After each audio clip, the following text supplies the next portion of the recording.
ઈસુની જય. આવો આપણે પ્રાર્થના કરીએ. પિતા પરમેશ્વર, અમે તમારો આભાર માનીએ, તમારી સ્તુતિ કરીએ છીએ આજના સુંદર દિવસ માટે, સુંદર સવાર માટે. આ વચનો સાંભળવા અમે ભેગા થયા છીએ ત્યારે પ્રભુ તમે મારા હૃદય અને મનનો કબજો લો, જેથી અમે વચન સાંભળીને અમારા જીવનમાં ઉતારીએ અને એ પ્રમાણે અમે જીવન જીવીએ. આ પ્રાર્થના અમે મારા પ્રભુ ઈસુ ખ્રિસ્ત દ્વારા કરીએ છીએ. આમેન. વચન લઈએ. રોમનો 9મો અધ્યાય ને એની પહેલી કડી. હું ખ્રિસ્તનો છું, તેથી સત્ય જણાવું છું અને જૂઠું બોલતો નથી. પવિત્ર આત્માને આધીન થયેલી મારી પ્રેરક બુદ્ધિ ખાતરી આપે છે કે હું જૂઠું કહેતો નથી. મારા વલાઓ, આ જે વચન છે એ સંત પાઉલ એક ગંભીર કહેવાય ને કે એક પ્રતિજ્ઞાથી બોલે છે, એક શપથ લે છે અને પોતે કહે છે કે હું જૂઠું બોલતો નથી. તે ખ્રિસ્ત અને પવિત્ર આત્માને સાક્ષી તરીકે બોલાવે છે, જેથી તે પોતાની પ્રામાણિકતાની ખાતરી આપી શકે. તે પોતાના લોકો જે યહૂદી એ સમયના હતા એ પ્રત્યેના પોતાના ઊંડા પ્રેમની સાબિતી આપી શકે. સંત પાઉલે પણ કહે છે કે જે ચર્ચ એક ખૂબ જ ગૂંચવણભરી સમસ્યાનો ઉકેલ લાવવા માટે પ્રયત્ન કરી રહ્યા છે. જો ઈસુ યહૂદી મસીહા છે, તો મોટાભાગના યહૂદી લોકોએ તેમને કેમ નકાર્યા અને શું તેમને ભગવાનના વચનો બોલવામાં નિષ્ફળ ગયા?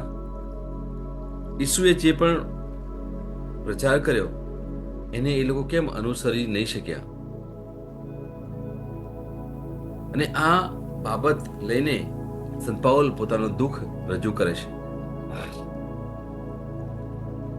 સંત પાઉલ એમણે મોટાભાગના જે પત્રો આપણને ઈસુ તમને રોમનનો પત્ર અને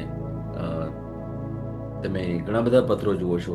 એફેસિસનો પત્ર, ફિલિપિયોને પત્ર, કરંથનો પત્ર, હિબ્રુઓને પત્ર, ઘણા બધા એવા પત્રો એમણે લખ્યા છે અને એમણે ફક્ત ઈસુ કોણ છે અને એમણે શું સંદેશ આપ્યો એ જણાવે છે. અને ખાસ કરીને જે રોમનના લોકોને, કારણ કે જો તમે થોડું એનો ઇતિહાસ જુઓ તો ખબર પડશે કે ઇઝરાયલમાં એ વખતે રોમન સામ્રાજ્ય હતું. જેમ આપણે વર્ષો પહેલા આપણે ભારતમાં અંગ્રેજોનું શાસન હતું, એ જ રીતે ઇઝરાયલમાં રોમન લોકોનું સામ્રાજ્ય હતું. એટલે આપણે ઘણા બધા રોમન કેથલિક છે, પણ પછી બીજા ઘણા બધા આપણા ભાઈ બહેનો અલગ અલગ પંથમાં પણ છે.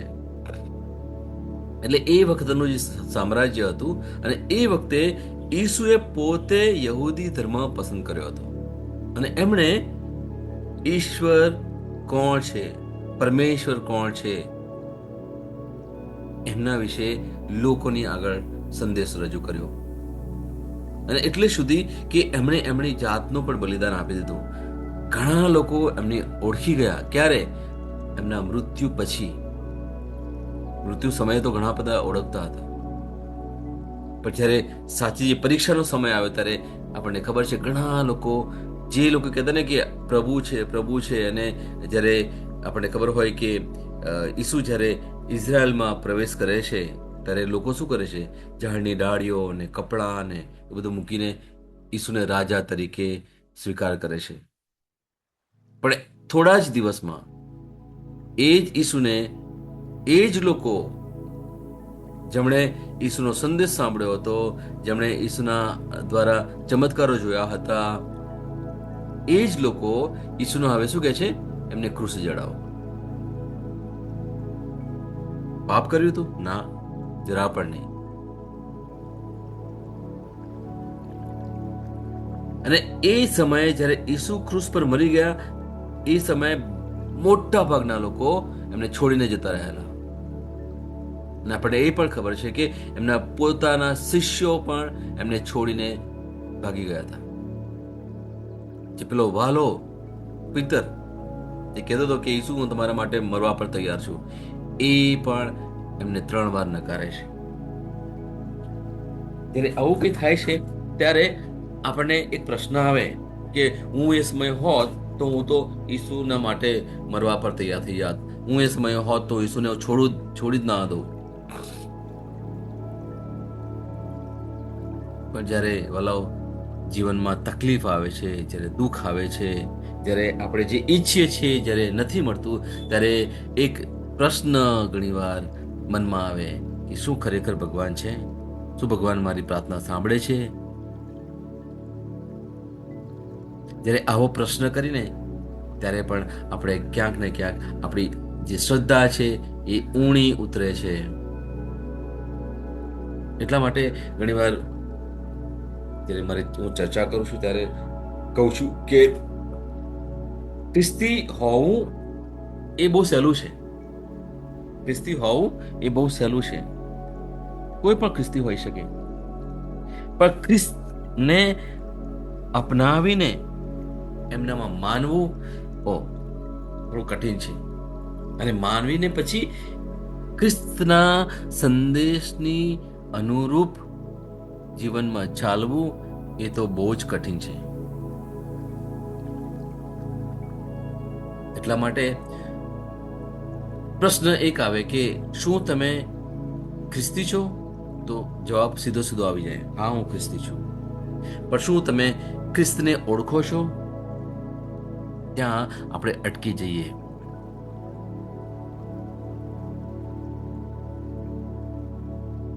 આ પ્રશ્ન આપણા માટે એટલા માટે છે કારણ કે ઘણીવાર આવી બાબતો ક્યારેય આપણે સાંભળી નથી અથવા આવી બાબતોથી આપણે ક્યારેય લોકોએ સભાન નથી કર્યા કે ખ્રિસ્તને આધીન થઈને જીવનમાં ચાલવું એ બહુ સહેલું નથી. નહીં તો આપણે કહેવાય ને કે અંગ્રેજીમાં બહુ સરસ શબ્દ છે, we are very much comfortable being Christian. ખ્રિસ્તીનું એક લેબલ લઈને આપણે બહુ જ આરામથી જીવન જીવીએ છીએ.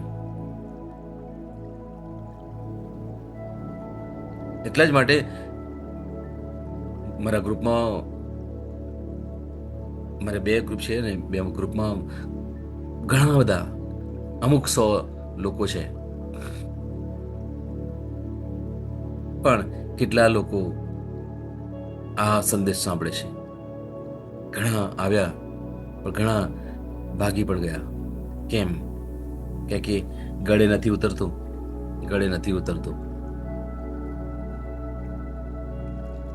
આપણને કહેવાય ને કે રૂઢિઓમાં એટલો મસ્ત મજા આવે છે એને અપનાવીને ચાલવામાં, પણ સાચા ખ્રિસ્તને ઓળખીને એમને અનુસરવામાં વાલાઓ સહેલું નથી. મારો રોજનો એક પ્રયત્ન હોય છે કે ખ્રિસ્તને આજે હું થોડું વધારે ઓળખું, આ વચનને હું થોડું વધારે ઓળખું અને એ પ્રમાણે હું જીવન ચલાવું. નહીં તો ખ્રિસ્તી હોવું તો દુનિયામાં પુષ્કળ લોકો ખ્રિસ્તી છે, પણ ખ્રિસ્તના રસ્તા ઉપર ચાલવું મારા વાલાઓ સહેલું નથી.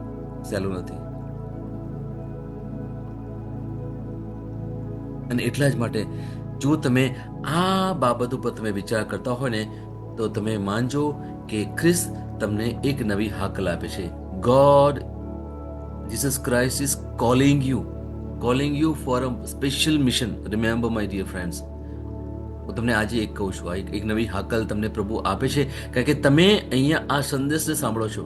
હવે મને ખબર નથી કે હું કેટલો આ સમજાવવામાં સક્ષમ થઉં છું, કારણ કે ગઈકાલે મેં એક સમજાવ્યું ત્યારે મને જાતે જ પ્રશ્ન હતો કે એક મન એક જે તર્ક કરે છે અને બીજી બાજુ એક મારે પૂરેપૂરો વિશ્વાસ પ્રભુમાં મૂકવાનો છે. આ બંને બાબતોમાં ઘણીવાર ગળમથલો એટલી થાય છે કે ત્યારે પ્રશ્ન મોટો આવે છે કે હું જે બધું વિચારું છું એ બધું ખોટું છે કે કેમ? મારા જીવનમાં જે કંઈ થઈ રહ્યું છે એ બધું સારું થઈ રહ્યું છે કે ખોટું થઈ રહ્યું છે? શું મારા જીવનમાં પ્રભુ મને સહાય કરે છે? આ કસોટી છે. કેવા પ્રકારની કસોટી છે? કારણ કે જે જીવન હું જીવવા માંગુ છું, જે સુખમય શાંતિમય હોય જીવન, બધું મારી પાસે હોય, ભરપૂર હોય અને બસ બિંદાસ મજાથી રહું, એ જીવન. અને બીજું એક જીવન એ પણ છે કે રોજની નાની મોટી કસોટીઓમાંથી મારે પસાર થઈને પ્રભુમય મારે જીવન જીવવાનું છે. તકલીફ પડે છે મારા વાલો, ખરેખર તકલીફ પડે છે, સહન નથી થતું. જો તમારા જીવનમાં આવું કંઈ ચાલી રહ્યું છે ને, તો હું ઘડી આ જ્યારે આ બાબત ઉપર વિચાર કરું છું, હું તમને એ જ કહું છું કે તમારી જાતને ધન્ય માનજો. સાચું કહું છું, ધન્ય માનજો તમારી જાતને કે તમે જે પરિસ્થિતિમાંથી પસાર થઈ રહ્યા છો ને, એ પરિસ્થિતિમાં તમે વચન લઈને એ પ્રમાણે ચાલવા પ્રયત્ન કરો છો. કહેવાય ને કે પેલો જે જે જે નદીનો જે પ્રવાહ છે, એટલો જોરદાર પ્રવાહ છે, અને એની સામે તમે તરો છો. દુનિયાના જે પ્રલોભનો છે, દુનિયાની જે તકલીફો છે, એની સામે તરવું એટલે પ્રભુના વચનને લઈને તમે તરો છો. બે પ્રકારની માછલી વિશે વાત કરી મેં તમને. એક જીવતી માછલી અને એક મરેલી માછલી. મરેલી માછલી પ્રવાહની સાથે તણાઈ જશે, પણ જે જીવતી માછલી છે એ પ્રવાહની સામે એ તરે. જે તમે જો એક બહુ સરસ ઉદાહરણ આપું તમને. એક સાલ્મન કરીને એક માછલી આવે છે. એ જ્યારે એને ઈંડા મૂકવાના હોય ને, ત્યારે એ સમુદ્રમાંથી બહાર આવે અને પછી જે નદી છે એની સામેની તરફ તરે. ક્યાં જવા પ્રયત્ન કરે? એ મૂળ જ્યાંથી આવેલી ત્યાં જવા માટે પ્રયત્ન કરે. જો તમે ગૂગલમાં જુઓ અથવા યુટ્યુબમાં જોશો, તમને સાલ્મન એક ફિશ આવે છે, એના વિશે તમે જોશો તો એનો એક જે કહેવાય ને કે એક નેચર છે કે એ ઈંડા જ્યારે મને મૂકવાના આવે ત્યારે એનું જે મૂળ છે, નદી જ્યાં મૂળ છે ત્યાં જવા માટે પ્રયત્ન કરે, એટલે સામેની તરફ એ તરે. આવું જ કંઈક આપણું જીવન છે મારા વાલાઓ. એટલે આખી જિંદગી આપણે શું કે કસોટીમાંથી જ પસાર થવાનું છે એવું પણ નથી. ના વાલા, એવું પણ નથી. પણ જિંદગીમાં કસોટી એટલા માટે આવે છે જેથી પ્રભુ આપણને વિશ્વાસથી મક્કમ કરે. પ્રભુ આપણને હવે પછી જે કંઈ પ્રભુ આપણને આપવાના છે એમાં તમે કહેવાય ને, એક શબ્દ મેં સાંભળ્યો હતો ગુજરાતીમાં, છકી ના જાઓ. મારી પાસે બધું છે, હવે મને કોઈની જરૂર નથી. એટલે સુધી કે મને પ્રભુની પણ જરૂર નથી, મને લોકોની જરૂર નથી. બસ મારી પાસે પૈસા છે, ગાડી છે, બંગલો છે, બેંક બેલેન્સ છે, બધું છે. હવે મને કોઈની જરૂર નથી. હવે હું ખાઈ પીને મજા કરું. આથી એક પ્રસંગ પણ છે, જુઓ. વાવ, એક પ્રસંગ છે. અને ત્યારે જ પેલો આકાશમાંથી એક અવાજ આવે છે કે તને ખબર નથી, આવતીકાલે તું બસ મારી પાસે આવવાનો છે. પતી ગયું. તારી પાસે બધું છે પણ તું એ માણી નહીં શકે. આ એક પ્રસંગ છે, જો ક્યારેક મળશે. અત્યારે તો એકદમ મને યાદ આવ્યું એટલે મેં એ પ્રસંગ કહ્યું. ઘણીવાર આપણે આવું પ્રકારનું જીવન જીવતા હોઈએ.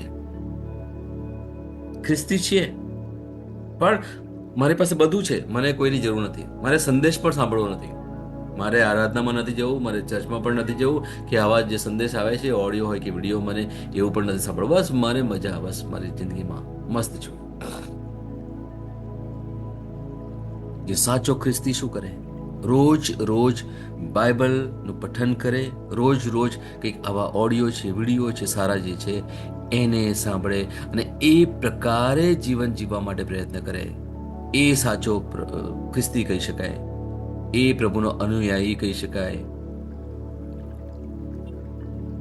પ્રભુ આપણને જે આહવાન આપે છે, હું છેલ્લા 3-4 દિવસથી હું જે વાત કરી રહ્યો છું, પ્રભુ આપણને આ આહવાન આપે છે મારા વાલો, કે આપણે આપણી રીતે નહીં, મનુષ્યના મનની રીતે નહીં, તર્ક દ્વારા નહીં, કોઈ પણ પરિસ્થિતિ ઉપર કારણ આપીને નહીં, એમાંથી શું કે to find a short way, ટૂંકા રસ્તાઓ પસંદ કરીને પછી એમાં હું આનંદ મેળવું અથવા કંઈ પણ મેળવી લઉં, નહીં. એ પ્રમાણે નહીં. શું કહે છે સુભાષિતનો 3 અધ્યાય એની 5મી થી 7મી કડી એક પ્રમાણે કહે છે કે મનુષ્ય તારા કારણો પર નહીં પણ ઈશ્વર ઉપર પૂરેપૂરો ભરોસો રાખીને જીવન જીવવું. માનવના દ્રષ્ટિકોણથી નહીં. આપણે પોતાની સમજ ઉપર આધાર નથી રાખવાનો. જ્યારે પ્રભુની ઈચ્છા પ્રમાણે આપણે ચાલીએ છીએ, ભલે જે પણ પરિસ્થિતિ હોય, પણ પ્રભુ હું તમને પકડીને જ ચાલીશ. જ્યારે એકવાર જ્યારે મન મક્કમ કરો છો ને, ત્યારે તમે જોશો કે તમારા જીવનમાં એક પ્રકારની શાંતિ, એક પ્રકારનો આનંદ આવે છે. અને આ જ એ પ્રભુ તમારા જીવનમાં કામ કરે છે. આપણે યાકૂબનો પહેલો અધ્યાય અને બીજી કડી જોઈ, અને અંગ્રેજીમાં કહે છે જેમ્સ 1:2, એમાં આ જ પ્રમાણે કહે છે કે જ્યારે પણ તકલીફ આવે ત્યારે તું આનંદ માણજે. કોણ આનંદ માણી શકે? જે વ્યક્તિ પ્રભુના વચનોને લઈને અનુસરીને ચાલે, એ જ વ્યક્તિના જીવનમાં આનંદ મળે. નહીં તો આપણે એવા પણ લોકો જોયા છે જેમના જીવનમાં તકલીફ આવે છે, જેમના વિટમણ આવે છે, પ્રશ્નો તરત જ નાસીપાત થઈ જાય છે, અને એટલા બધા અસ્તવ્યસ્ત થઈ જાય છે કે જે અમુક મેં જે પ્રસંગો જોયા છે અમુક લોકોના, ખાસ કરીને અત્યારે જે નોર્થ ઇસ્ટના લોકોને જે સંભાળું છે, ત્યારે બહુ જ યુવાન 17 થી 24 વર્ષની વયના લોકો અહીંયા શહેરોમાં આવે છે અને એ લોકો કામ કરે છે. એમને ખબર નથી, એ લોકો પણ ખ્રિસ્તી છે, એમને ખબર નથી ઈસુ કોણ છે, એમણે શું કર્યું. ઘણા બધા લોકો છે મારા ગ્રુપમાં. અમે લોકો એમના ઘરે ઘરે જઈએ છીએ, ખાસ કરીને રાત્રે અમારે જવું પડે, કારણ કે દિવસ દરમિયાન એ લોકો નોકરી કરતા હોય. જઈએ છીએ દૂર સુધી જવાનું હોય તો પણ અમે જઈએ છીએ. અને એમને અમે શું કરીએ છીએ, ફક્ત સંદેશ આપે છે, બાઇબલના સંદેશ આપીએ છીએ. અને ત્યારે એમને ખબર પડે છે કે જીવન શું છે ને એને કેવી રીતે જીવન જીવી શકાય. અને જે લોકોને ખબર નથી મારા વાલાઓ, એ લોકોએ, ઘણા લોકોએ આત્મહત્યા કરી છે. બહુ દુઃખ લાગે. કેમ? કારણ કે જીવનમાં એવો પ્રશ્ન આવે અને પછી એમને લાગે છે કે હવે મારું કોઈ નથી, મારું કશું ના થઈ શકે.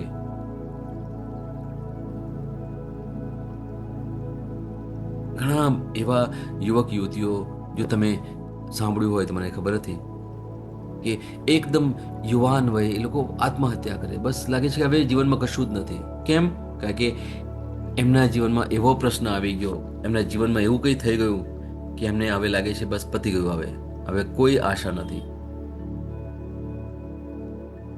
આપણા પોતાના ખ્રિસ્તી યુવક યુવતીઓની ના જીવનની વાત કરું છું. બીજા તો આપણા ઘણા બધા એવા યુવક યુવતીઓ છે જે ખ્રિસ્તી નથી, કારણ કે એ લોકોને ખબર જ નથી ઈસુ કોણ છે. પણ જે ખ્રિસ્તી યુવક યુવતીઓ છે, એ લોકો પણ નથી જાણતા કે ખ્રિસ્ત એમણે શું કર્યું, એ કેવા પ્રકારનું જીવન જીવવા માટે આપણને પ્રેરણા આપે છે. અને એવા લોકોની વાત કરું છું ત્યારે ખરેખર બહુ દુઃખ થાય.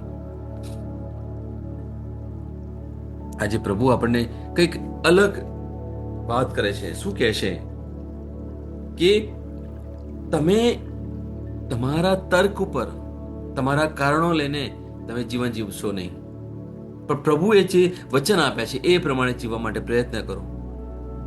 આજે તમે જો એ પ્રમાણે જીવતા હોય તો પ્રભુ એક હાકલ પણ આપે છે કે તમે આજુબાજુ લોકોને જુઓ. તમે જ્યાં પણ, જે પણ જગ્યાએ તમે કામ કરતા હોય, જે જગ્યાએ તમે ઓળખતા હોય, ત્યાં આજુબાજુ ઘણા એવા, ફક્ત યુવક યુવતીઓ નહીં, ઘણા બાળકો પણ છે, ઘણા લોકો પણ છે જે લોકોએ પોતાના જીવનમાં આશા છોડી દીધી છે, જે લોકો પ્રશ્ન કરે છે કે પ્રભુ ક્યાં છે, જે લોકોને પ્રભુ પર ભરોસો નથી. મારા વાલાઓ, તમે પ્રભુએ જે હાકલ આપી છે એ લઈને તમે એવા લોકોની પાસે જાઓ અને એ લોકોને એક આશા એમના જીવનમાં આવે એવી વાત કરો. એમને એવા અમુક પ્રસંગો તમે જણાવો. ઈસુ કોણ છે, એમણે શું કર્યું, એ કેવા પ્રકારનું જીવન આપવા માટે તત્પર છે. જ્યાં આશા નથી ને ભલાઓ, ત્યાં પ્રભુ ક્યાંય કામ ના કરી શકે. એક આશા તો હોવી જોઈએ, એક નાનો વિશ્વાસ તો હોવો જોઈએ. અને વિશ્વાસ કોનો છે? એ પ્રભુનો વિશ્વાસ છે. આપણી પાસે કશું જ એવું નથી કે આપણી જાત ઉપર આપણે ગર્વ કરી શકીએ. કશું જ એવું નથી, સાચું કહું છું. આ શ્વાસ પણ આપણો નથી વલાઓ, શ્વાસ પણ આપણો નથી. જો શ્વાસ જ જો આપણો ના હોય તો પછી આપણે કઈ કઈ બાબતો પર ગર્વ કરીએ છીએ? શ્વાસ જ આપણો નથી મારવાલો, તો પછી કઈ બાબતો પર આપણે ગર્વ કરીએ છીએ? જો આ બાબતને લઈને આપણે નમ્ર થઈ શકતા હોય ને, તો પ્રભુ આપણા જીવનમાં, સાચું કહું છું, ઉત્તમ કાર્યો કરશે, ઉત્તમ કાર્યો કરશે વાલા. નમ્ર થવાની જરૂર છે. વચન કહે છે એ પ્રમાણે રૂઢિઓ આપણે કરીએ છીએ જે બાઇબલને અનુસાર નથી. અને અમુક વાર તમને પણ એક મનમાં વિચાર આવતો હશે કે આ હું કેમ કરું છું? શું બાઇબલમાં લખેલું છે? અમારી પાસે અમુક લોકો કાઉન્સેલિંગ માટે આવે, મારી ઓફિસ પર આવે, અને ઘણા લોકો ફોન ઉપર પણ કાઉન્સેલિંગ લે છે.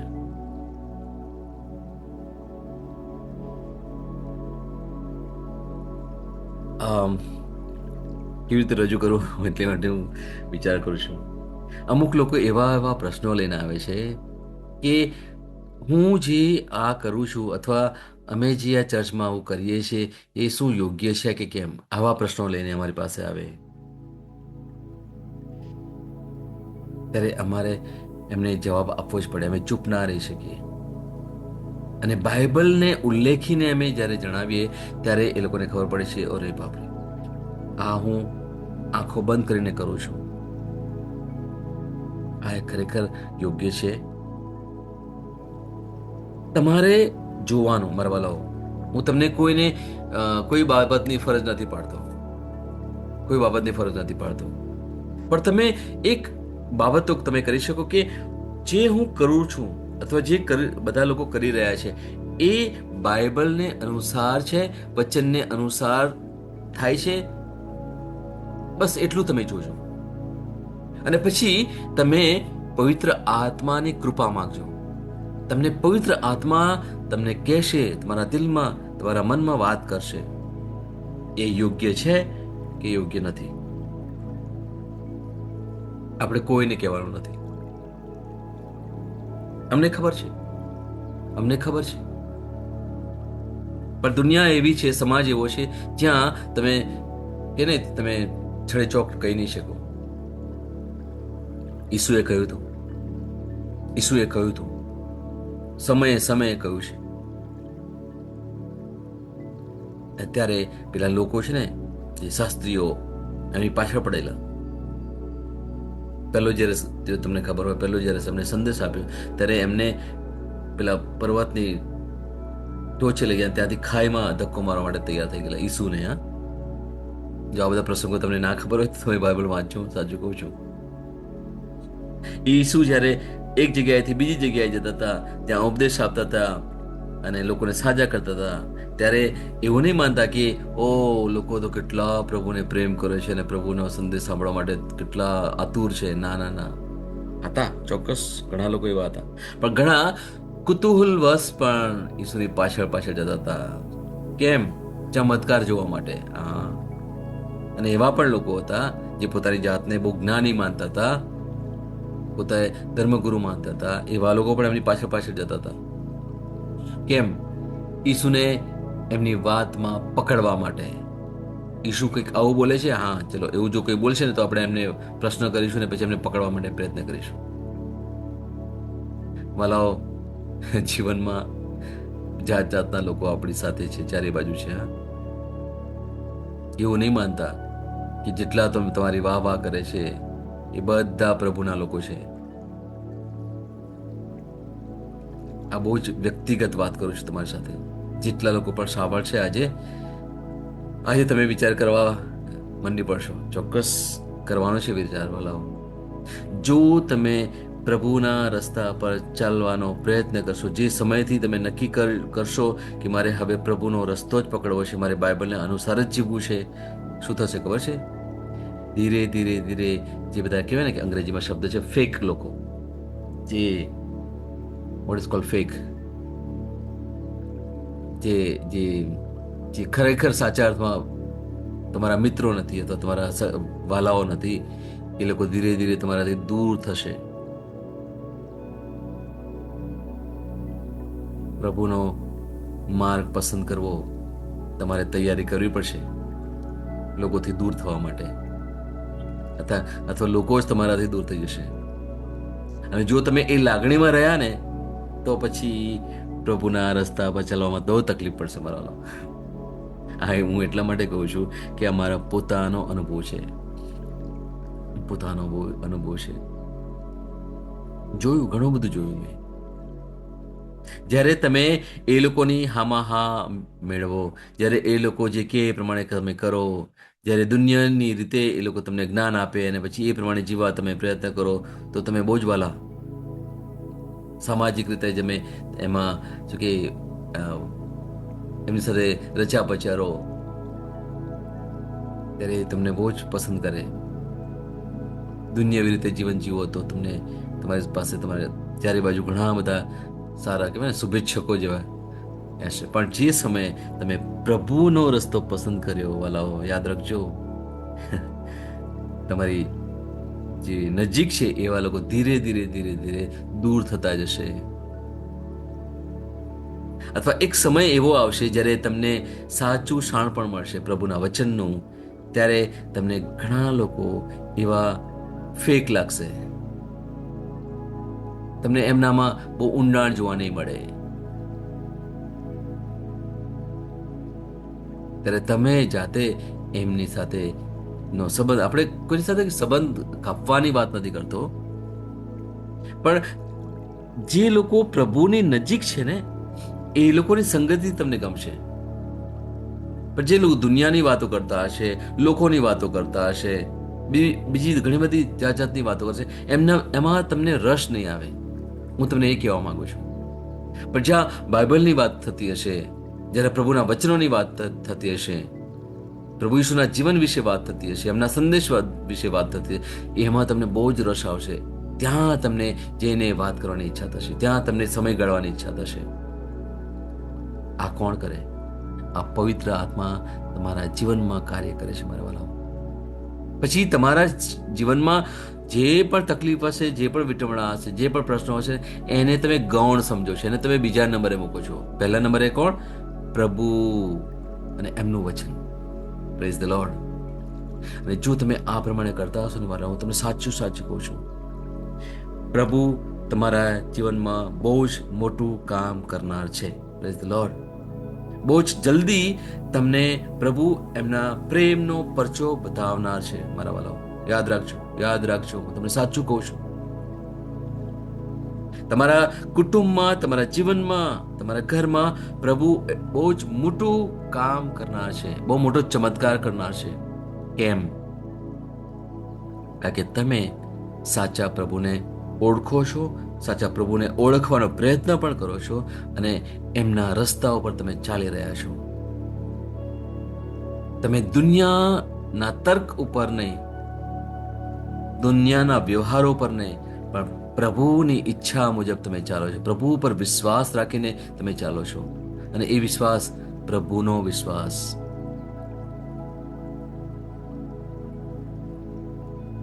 આ થોડી ઊંડાણમાં હું વાત એટલા માટે કરું છું કે અત્યાર સુધીમાં આપણે ઘણી બધી ઉપરથી વાતો કરી છે. હવે વધારે ઊંડા ઉતરવાનું છે. લોકો જે પસંદ કરે છે તે નહીં, પરંતુ સત્ય શું છે તે જાણીને તેને અનુસરવાનું તે આપણને સંત પાઉલ કહે છે. રોમનના ખ્રિસ્તીઓને ઈસુ ખ્રિસ્તને મુક્તિદાતા તરીકે ઓળખવાનું કહે છે. ઇઝરાયલમાં પણ આજે તમે જોશો કે એ જ ભૂમિ પર એક પ્રભુ આવીને પોતાનું જીવન જીવી ગયા. એ જ ભૂમિ પર પ્રભુએ પોતાની જાતને ક્રૂસ પર આપી દીધી, છતાં પણ ઇઝરાયલના લોકોને હજુ પણ કોઈક મુક્તિદાતા આવવાના છે એની રાહ જોઈને બેઠા છે. હજુ પણ એ યહૂદીઓ હજુ પણ ઈસુને સ્વીકારી નથી શક્યા. હજુ પણ એ જ આપણા જે મુસ્લિમ ભાઈ બહેનો છે એ ઈસુને પૈગંબર માને છે, પણ પ્રભુ નથી માની શકતા. કેટલું જડમન, કેટલું જડમન. આપણે દૂર જવાની જરૂર નથી મારા વાલા. આપણા જ ખ્રિસ્તી ભાઈ બહેનો કેટલા જડ મનથી બેઠા છે, બધું કરે છે, રૂઢિઓ કરે છે, બધું જ.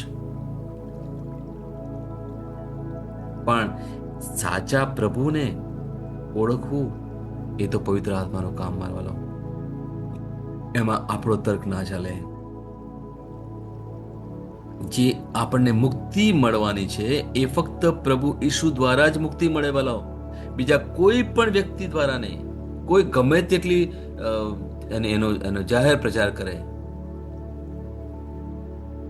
ગમે તેટલા તમને બોધ પણ આપે, પ્રચાર પણ કરે, ના ના વાલાઓ,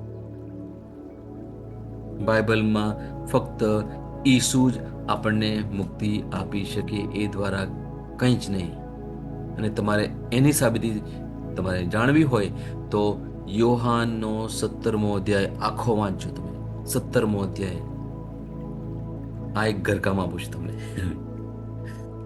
હું પણ એક શિક્ષક છું, એટલે મને મને હું ઘણીવાર આવું તો ઘરકામ આપું.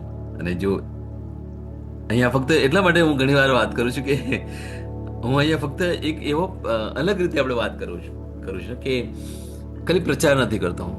ના, આપણે અભ્યાસ કરવો, આપણે વ્યક્તિગત અભ્યાસ કરવો પડશે વાલા. બાઇબલ છે આપણી પાસે, આ જીવનનું પુસ્તક આપણી પાસે છે. તમે જોજો કે એકવાર તમને સ્કૂલમાં કે કોલેજમાં તમે ભણ્યા હશો, પછી તમારે ઘરે આવીને પ્રયત્ન કરવો પડે. એવું જ કંઈક આવું છે, આપણી પાસે એક પુસ્તક છે, એનો આપણે અભ્યાસ કરવો પડે. એટલે હું તમને કહું છું, તમારે જો જાણવું હોય તો તમે જાણજો. અને બીજું એક વચન પણ તમને આપું, જો તમારે લખવું હોય તો એ પણ લખી દેજો. સંત લુકનો ગ્રંથ, એનો 22મો અધ્યાય 31 અને 32મી કડી, એ પણ તમે વાંચજો. અને કહ્યું એ પ્રમાણે કે યોહાનનો 17મો અધ્યાય, આખો 17મો અધ્યાય તમે વાંચી જજો. ક્યારેક તમારે ફોન કરવો હોય તો પ્લીઝ મહેરબાની કરી તમે ફોન પણ કરજો. ચોક્કસ આપણે એની પર ચર્ચા કરીશું. ચર્ચા એટલા માટે કરવાની જેથી આપણે સત્યને જાણી શકીએ, સત્યને ઓળખી શકીએ અને સત્યના માર્ગ ઉપર ચાલી શકીએ. સત્ય કોણ? એ આપણો પ્રભુ ઈસુ. Praise the lord. એમને સાચા અર્થમાં ઓળખવાની, બાકી કોઈ પણ વ્યક્તિઓને ઓળખવાની જરૂર નથી, બાકી કોઈ પણ રૂઢિઓને આપણે કરવાની જરૂર નથી. સાચા પરમેશ્વર કોણ છે એમને ઓળખવાના છે વાલાઓ. ઈસુ એટલા માટે જ આવેલા. એમણે, જો તમે ચારે ગ્રંથ તમે વાંચો ને, એમણે જે સંદેશ આપ્યો છે લોકોને, તો પણ અને તમે કે ઊંડાણથી વાંચીને પછી થોડું મનનચિત તમારે કરવું પડે, ખાલી વાંચવા ખાતર નહીં. તો તમને ખબર પડશે કે ઈસુ ફક્ત પરમેશ્વર કોણ છે, પરમેશ્વર એક પિતા છે, એમનો પ્રેમ કેવો છે આપણા લોકોને માટે, એ બતાવવા માટે આવેલા. અને એમણે શું કર્યું? એમણે પોતાના શરીર, પોતાની જાતનું બલિદાન આપીને પરમેશ્વરનો પ્રેમ કેટલો મહાન છે, કેટલો ઉત્તમ છે, એ બતાવ્યો. એ છે આપણા પ્રભુ ઈસુ ખ્રિસ્ત. મારવાલા,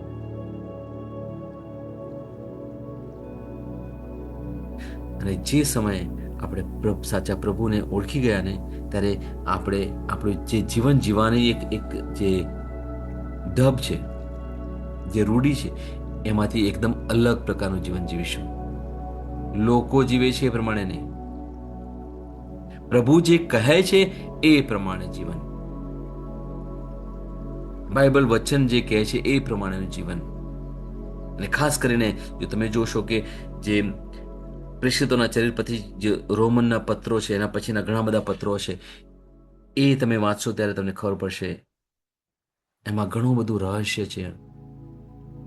જૂના કરારમાં પણ અલગ અલગ સંદેશવાહકો અને પૈગંબરો, એમના જીવનમાં ઈશ્વરે કેવું કાર્ય કર્યું, ઈશ્વરે એમની સાથે કેવી રીતે વાત કરતા હતા. આપણી પાસે સ્તોત્ર સંહિતા અથવા સામ જે છે, એમાં પણ અલગ અલગ જે ગીતકારોએ ઈશ્વરના સંદેશાની વાત કરી છે, ઈશ્વરના જીવન વિશે વાત કરી છે. એ પ્રકારે આપણે જ્યારે જીવીએ, એની સમજ કેળવીએ, ત્યારે આપણે સાચા અર્થમાં ઈશ્વર કોણ છે એની સમજણ આપણને પડે, અને એ પ્રકારે આપણું જીવન ચાલશે. એટલા માટે મારે તમને કહેવું પડશે કે આપણે તર્ક લઈને ના જીવીએ. મારા મનને હું જે લઈને બેઠો છું અને એનું સાચે ના માનીએ. કારણ કે મન આપણે ઘણા વખતથી વાત કરીએ છીએ. મન આપણને દુનિયાવી બાબત વિશે સમજણ આપે. એમાં લાગણીઓ પુષ્કળ છે અને લાગણીઓમાં આપણે રચ્યા પચ્યા રહ્યા ત્યારે આપણે પડી જઈએ છીએ. પણ આત્માના પ્રેરાય આપણે જીવીએ છીએ ત્યારે એ આપણને સાચી સમજ આપે છે. એ આપણને સાચો પ્રેમ, શાંતિ અને આનંદ આપે છે. એ આપણને નમ્ર બનાવે છે અને નમ્ર દિલના લોકો પ્રભુને બહુ જ પસંદ છે. આવું આપણે પ્રભુને પ્રાર્થના કરીએ.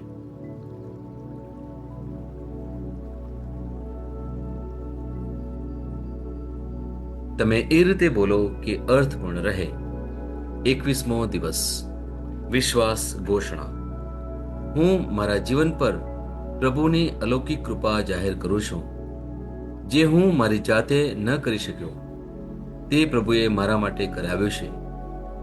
ખ્રિસ્ત ઈસુમાં અલૌકિક તકો, ઉપચાર, પુનઃસ્થાપન અને સફળતા એ મારો વારસો છે. હું વધુ મજબૂત, સ્વસ્થ અને સમજદાર છું. મેં એવી પ્રતિભા શોધી કાઢી છે જે મને ખબર નહોતી કે મારી પાસે છે. પ્રભુની દૈવી શક્તિએ મને જીવન અને ઈશ્વર ભક્તિને લગતી બધી વસ્તુઓ આપી છે.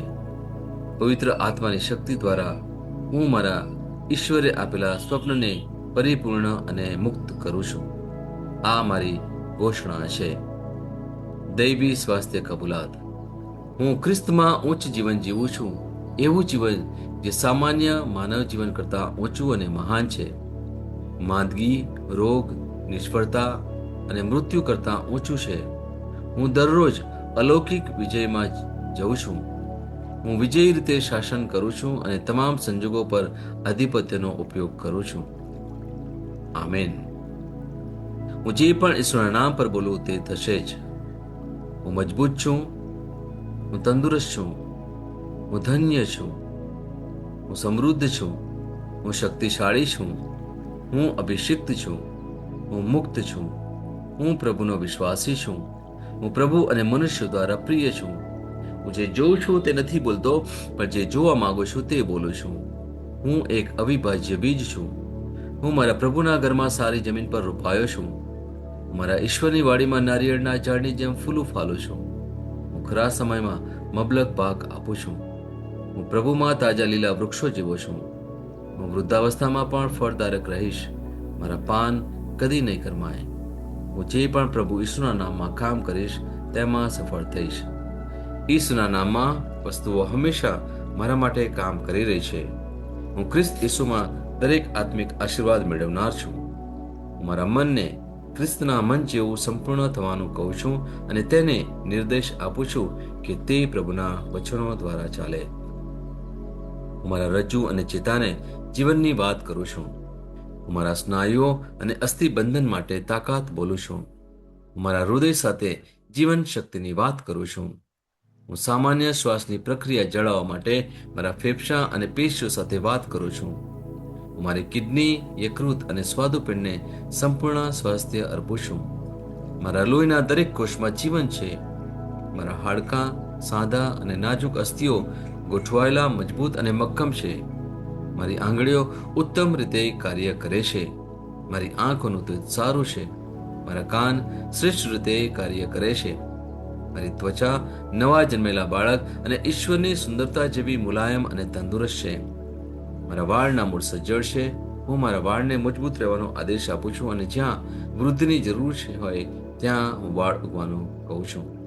મારા દાંત, અવાળા, જડબા, રક્તવાહિની બધું જ સ્વસ્થ, મજબૂત અને મક્કમ છે. મારા બધા હોર્મોન્સ અને ન્યુરોકેમિકલ ટ્રાન્સમીટર એકબીજા સાથે સંપૂર્ણ સુમેળમાં છે અને તેમના કાર્યોને સામાન્ય રીતે ચલાવી રહ્યા છે. મારું પાચન તંત્ર તંદુરસ્ત છે. તમામ ખોરાકને પચાવવા સક્ષમ છે.